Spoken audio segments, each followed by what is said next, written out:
we need to ask our customers, we need to speak to them, we need to listen to them to see what do they really want and how do they really want things, because that personalization piece that we talk about within the CX is really super important for our customers to feel connected.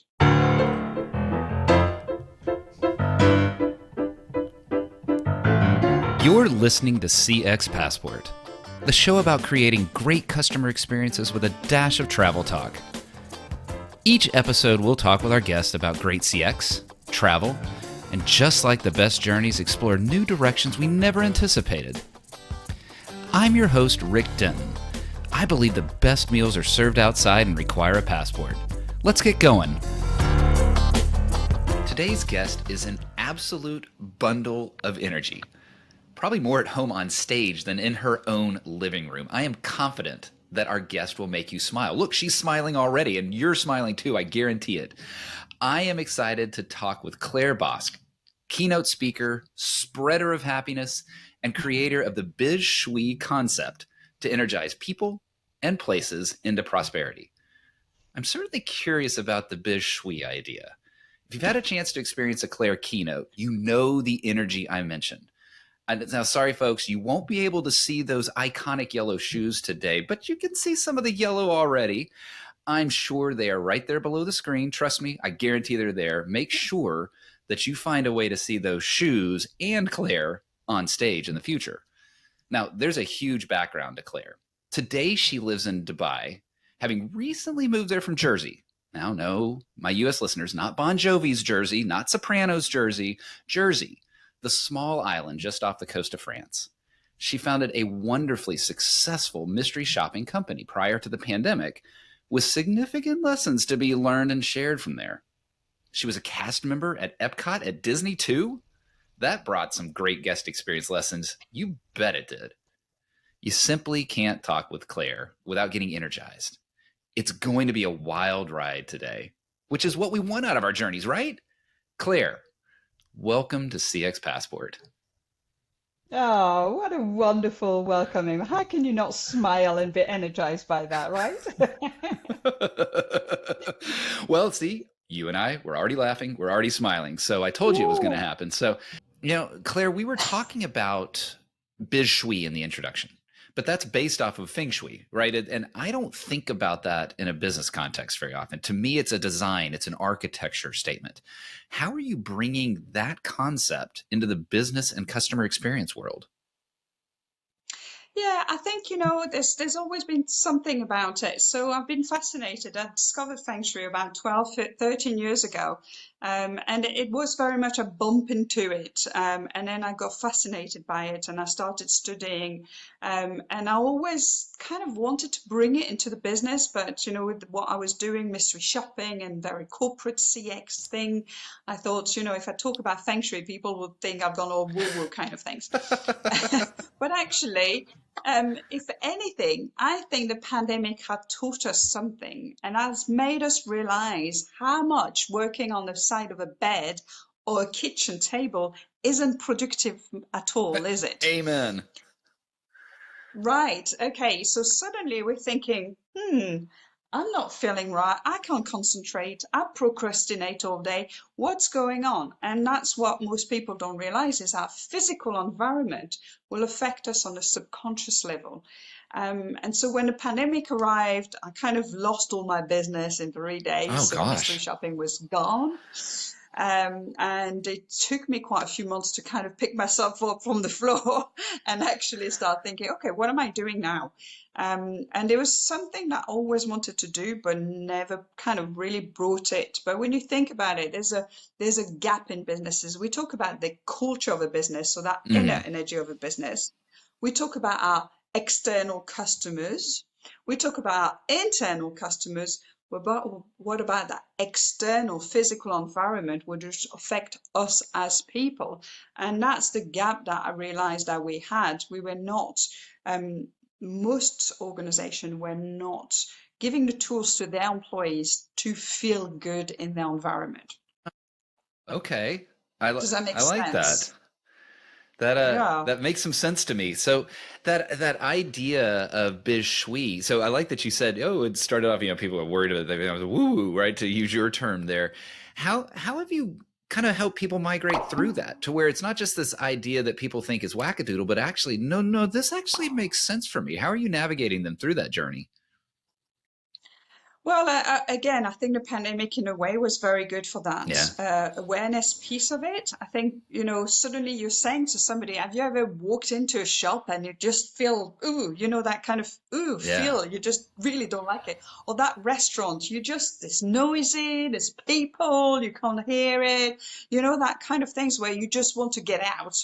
You Yeah. just want to get out, right? Right. We all experience that, right? And this is what Feng Shui is about. Feng Shui is about really physically moving things and moving the energy so it aligns with people who live into it. So the pandemic was quite a catalyst and I think a lot of people started thinking more holistically on how can we feel better? What are the other tools? Yes, it's great to give our employees a good laptop and some earplugs and, those kind of things. But actually, how can we help them create a better space so they feel happier?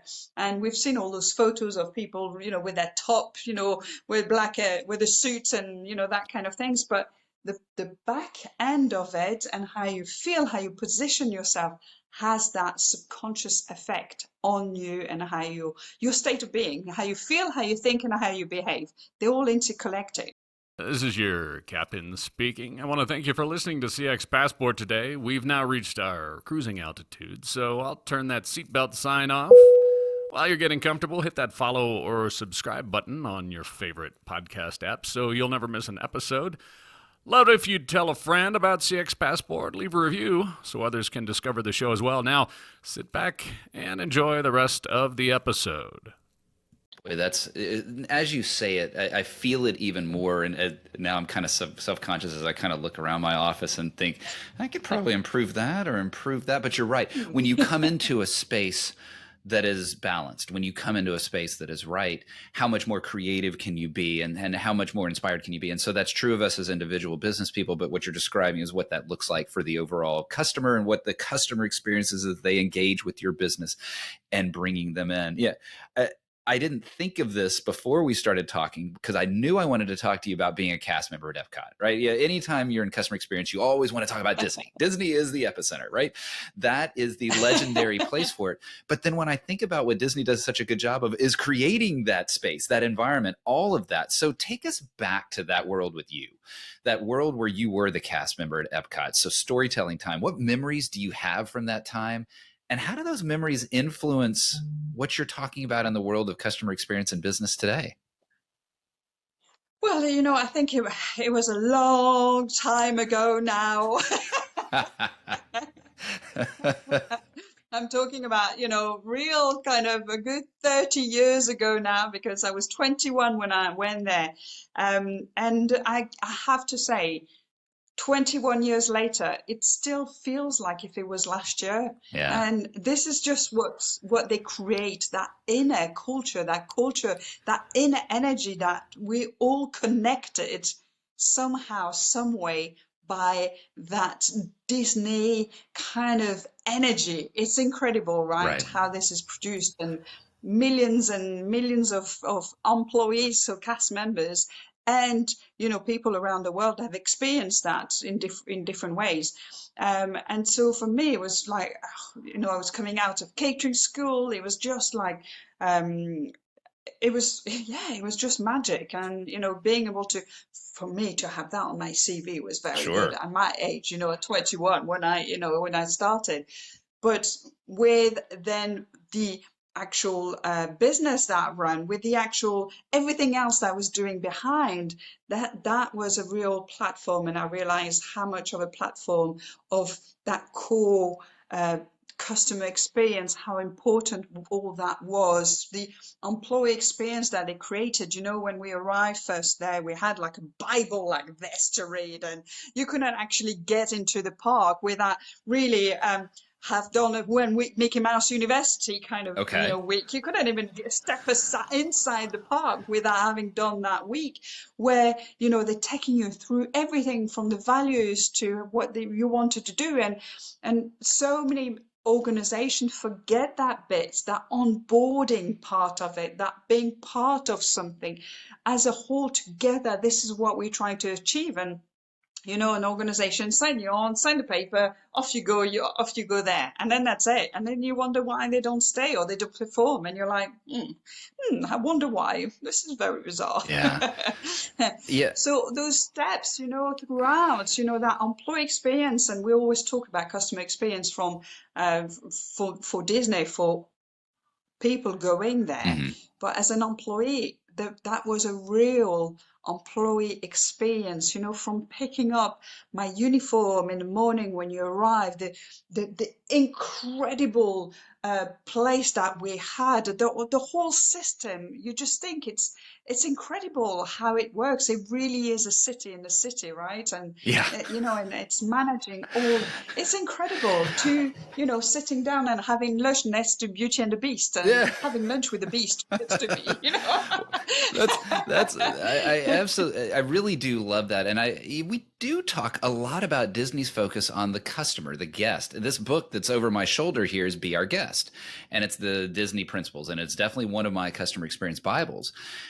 Not enough is said about the cast member experience, the employee experience. And I know plenty is, but not enough. And I like that you brought that in, the onboarding. And that's how ultimately a great guest experience is created. Now, I'm curious, share with the listeners, where were you at Epcot? So I was in a French pavilion. So I am French originally. So it was the French pavilion is very very French. Yes. But little things like that I talk about all the time, and even more so now that I talk about the Feng Shui and how do we use our five senses, to really connect on an emotional level with our customers and even our employees. And it's we used to have a bakery in the French pavilion in Epcot Center, and they used to put bread essential oil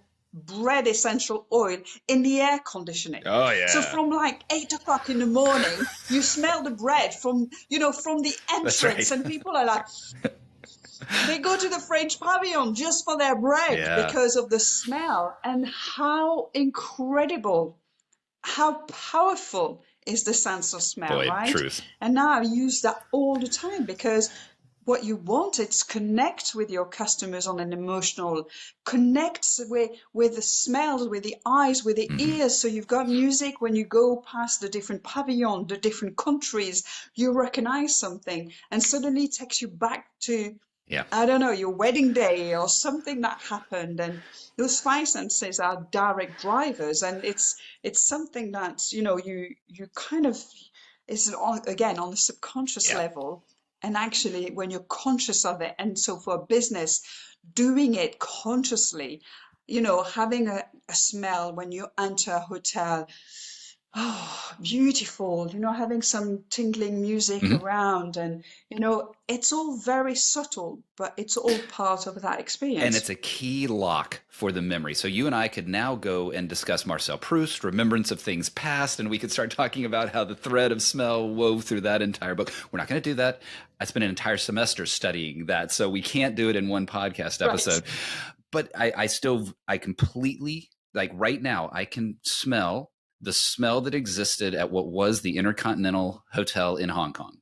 I can right now smell the leather smell of the boot store on South Congress in Austin. All of these smells, all of these elements that play into creating a great experience. And so the fact that you were at the French Pavilion makes me jealous. I would get brought my beer at Germany, and then I'd have my nice meal and wine over at France when I was able to go there.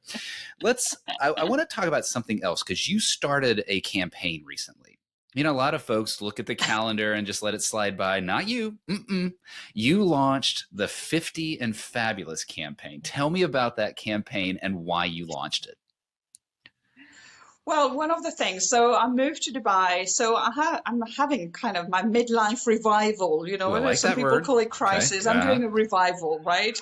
And I came for a keynote. So I was doing a retail conference and a keynote in Dubai the end of 2021.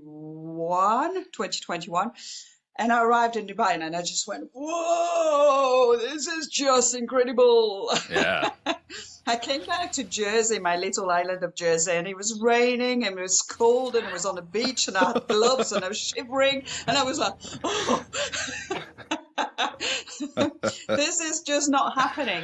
So I felt it was time for me to kind of get started. So, I was 49 at the time and I could feel it was a moment in time where I just kind of needed to kind of, my feet were itching. And I do have two children. So my kids at the time were 20 and 24.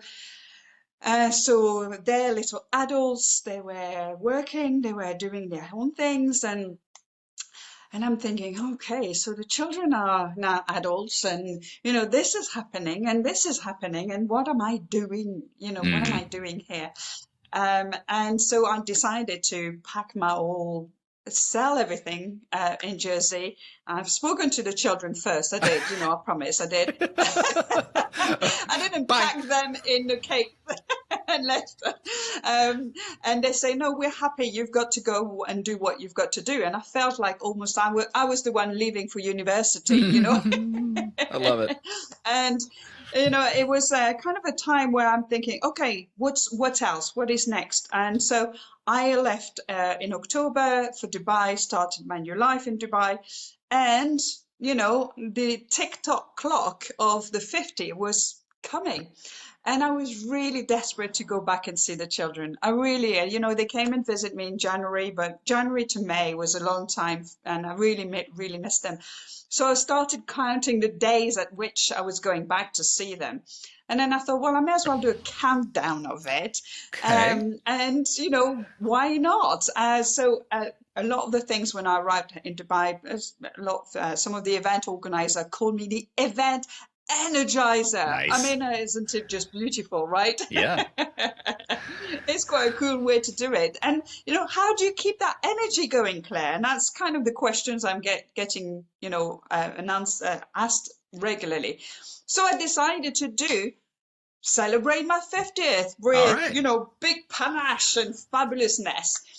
So I decided to do 50 days, 50 seconds video for 50 days with 50 energizer tips. Wasn't it just fabulous? Fabulous. I love it. And it worked so well. It worked so well, Rick. It was just incredible how a 50 seconds video can touch people. I love that. And listeners, trust me, in the show notes, scroll down. We'll get you links to be able to access. We'll talk about this at the end like we always do, but we'll make sure that you can see that 50 and Fabulous campaign as well. If you missed it the first time around, get in there and get energized by it. Even if you're, not 50, because, well, God willing, you'll get there someday, as I have crossed the 50 threshold as well this year. So, Claire, I love that you've done that, and I like that it was inspired by the move to Dubai. I'm curious about those two worlds. Let's talk about customer experience for a second. You've got Dubai, you talked about Jersey, and I get the beach versus the cold beach and the like. But what about differences in customer experience? You did the mystery shopping, you learned all about that, you've got the Disney experience. What have you seen in the world of customer experience that has either surprised you that it exists in Dubai, that it's the same, or that it's different? What's that experience around customer experience been like as you've moved to the UAE? Yeah, I mean, it's really interesting because I do think that the core of what we need to do right, it should be the same in all the countries. So, looking after our customer, generally caring, bringing some care in what we do, generally caring for our customers should be, the focus of everything. But then you need to ask your customers what they want, what they like, and that's very different from every part of the countries. And so being able to have traveled, I've done quite a bit of work in India before that. I went to China, I went to Malaysia, and I did some keynote in different countries. And every time I do a keynote in a different country, I will bring a little story from somewhere that I've just been into a shop or into the hotel or, I do a little mystery shop, if you see what I mean. And I'll bring it into the beginning of my presentation. Right. So it kind of bring a little bit of, of the it makes it live for them and Yeah. true for them. It's not just, a culture thing.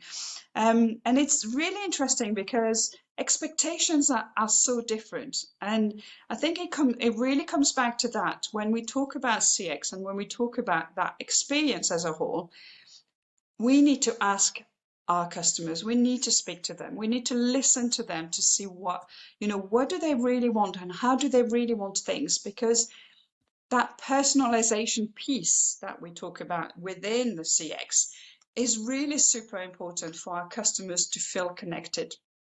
So yes, let's do something which are right for everybody. Let's core, the basics of your customer experience, but then make sure that you're bespoking things.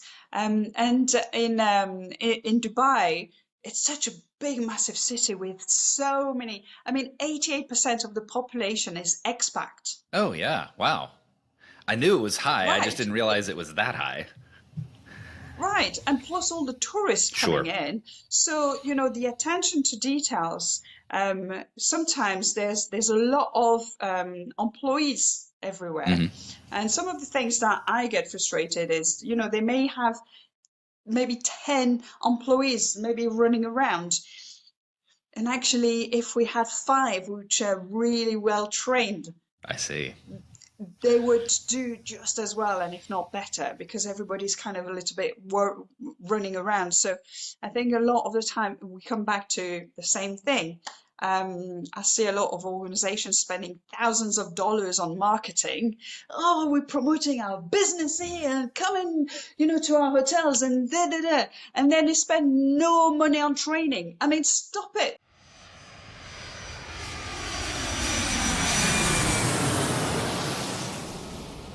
Claire, I love it. I love the idea of, look, you spend a boatload on marketing, but you forgot about training, all of that. I can already hear the Disney themes carrying forward into what you're experiencing there. Now, the distance between Jersey and Dubai is not a tiny one. And certainly for me living in Texas, USA, it is definitely not a tiny one. So that travel can be wearing. You mentioned India, you mentioned China, you mentioned Malaysia. It's nice to take a break. It's nice to stop down in the lounge. So I want to invite you to join me here in the First Class Lounge. We'll move quickly here and have a little bit of fun. What is a dream travel location from your past? Okay, so from the past, oh my gosh, I did go to China back in 2018, and I guess it was a real, yeah, it was very walking on the wall, you Yeah. kind of, it's it's something you can't describe, and there's a couple of memories that I have as walking on a wall and just being present and kind of standing in here, just Yeah. feeling that energy of it. It's all about energy. I went to Egypt as well in October, and those kind of things, like Egypt was a big thing for me when I was a child, and I went to Phileas Island, the Queen's Island, and feeling the energy coming out of the stones of the pyramid. I mean, Yeah. those kind of things, you just can't make them up. And it's kind of those moments where you pause there, you're very present, and you're anchoring a moment like that. So China was very powerful. Egypt was very powerful. You've had a lot of dream I've travel done quite. locations from your past. That's awesome. And I've had the chance to go to both, and that you're absolutely right. Spectacular. Now, let's go the other direction. What is a dream travel location you've not been to yet? Okay, so I'd like to get to I'd like to go back to the States, I have to say, All right. because I haven't been for 25 years, and so I haven't been back to since last time I went. So I really would love to go back to America. And another one that I have on the list, I really kind of quite love going to Sydney as well. It's kind of, yeah, that's and I'm halfway there now. Being in That's Dubai, right. it's You kind of almost got there. halfway there, Yeah. Yeah. You, So I'm kind of looking at, going back to the States and going there. And I think that's one of the reasons why I picked Dubai as well, Yeah. because very you can strategically, go as anywhere. a keynote speaker, I can travel anywhere Yeah. within, 6-7 hours of Dubai, Boy, this direct flight. that So would be yeah, nice. Sydney, it's kind of, Yeah. There you go. Okay, I like that. You're just on a really long plane change layover. That's all. You'll get to Sydney eventually. Now, what is a favorite thing of yours to eat? Ooh, white chocolate. Okay, there it is. Boom. Answer. White chocolate it is. Now, White chocolate is probably. I love it. I love Yes, it when it's a quick it's my answer. péché mignon. I love it when it's a quick answer. Now, let me ask you the reverse. What is a thing your parents forced you to eat, but you hated as a kid? So that was my grandparents, and I was endives. Endive. Okay. All right. Yeah, That. because they were cooking them. My grandmother were cooking them into ham with bechamel in the middle, and it was kind of endive. It's nice endive like as a salad, Right. but and it looked as well. I hope that those of you that are listening go over to YouTube and make sure that you see at least this part of the video. If you aren't watching on a video, you've got to see that. Claire, let's go back to travel. We're going to last question here in the First Class Lounge. What is one travel item, not including your phone, not including your passport, that you will not leave home without? So not including my phone or my passport, that I will not, actually, you know what it is? It's actually essential oil. I always have some essential oil with me because when you're in the plane and you're sitting to somebody who's been in their shirt for a long time. And so I always have essential oil and I put on my wrist and it kind of, I always have a tube of essential oil nearby.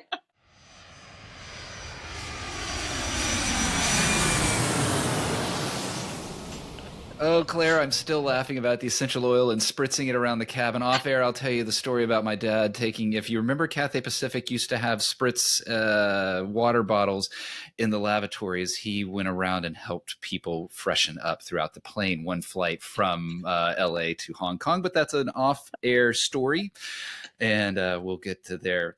Claire, with all the laughter, with all the conversation, I realize we are at the end of our time. And so I only have time to ask you one more question, which makes me sad because I have about 17 others. So I'm going to just pick this one.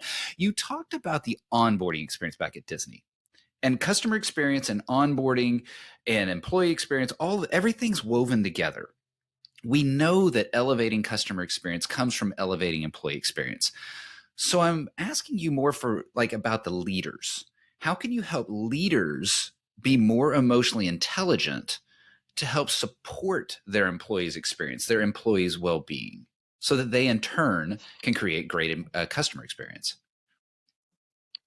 Yeah, so I think it's even a step before the onboarding, and we see that again. You've seen that probably in many organizations, and I feel values and purpose and visions are really important, and those values that you see all over the walls and really kind of everywhere, Right. and cups and pens, but they're not actually recruiting their employees with those values, and that's kind of the kind of things that you want to kind of say, if you have values, put them in the middle, because once you align your own employees with your own values, they're just going to work together. They'll align with each other. If they're inspired by your vision and what you're trying to achieve, they will work for you. They'll do anything for you. And more so, we talk a lot about the millennium and Gen Z, and they want to feel that they're doing something that they're part of. And so having that very clear vision and mission and what we're trying to achieve and our values inside, what is it that we have? If you start recruiting, if you're doing everything, then put that in there. It will be so much easier for the long run for your employees and your customers, because everybody will be aligned. And I think that's an important part of it, even before the onboarding. Let's stop right there, because I think that's so important. We talk about in customer experience that a lot of it is, what's your brand promise? You're promising something. Did you deliver that to the customer? Because even Ryanair is delivering a customer experience, right? They've promised kind of basic Bob flying, but some people really love it. So as long as you deliver the brand promise, same thing about employee values or company values, set them and then deliver against that. And that will be what the employee experience and creating that delightful employee experience. Claire, as I said from the beginning, I knew you were going to make me smile. I knew you were going to make me laugh. I did not know you were going to tell me about putting essential oils on other passengers on the plane, but that's okay. That was fun. If others want to have a similar delight experience, if they want to learn more about you, if they want to learn more about BizShui, if they want to find out how to bring you in as a highly energetic keynote speaker, or even find out about that Fabulous and 50 campaign, where should people look to get more info about you? So I have just for you. I'm just launching a brand new snazzy website. Ooh. So that's really cool. So I know, right? Very exciting. So just Claire Boscq. So you can click on the link below that you put in there. But ClaireBoscq.com. There's a nice new website there with lots of energy into the website, and of course social media. So I spend a lot of time on LinkedIn. Okay. So do you. I've got quite a lot of videos on YouTube as well. So a lot of stuff for practical things like the Energizer tips. But I've got some good fun videos as well. I'm quite active on YouTube as well. So yeah, it'll be really cool. But I'm on Instagram as well for those who prefer Instagram. So yes. Awesome. Well, Claire, it's quite. I will get all of that in the show notes, listeners. You're going to scroll down there and you're going to get connected and you're going to get energized. Claire, no surprise to me that we did have a delightful conversation. I really enjoyed the heck out of it. I thank you for coming on the show, teaching me about all of the concepts that you taught, the customer experience, the travel, and I promise never to cook endive for you so that you never have to experience that again. Claire, thank you for being on CX Passport. Thank you so much. Bye, everybody.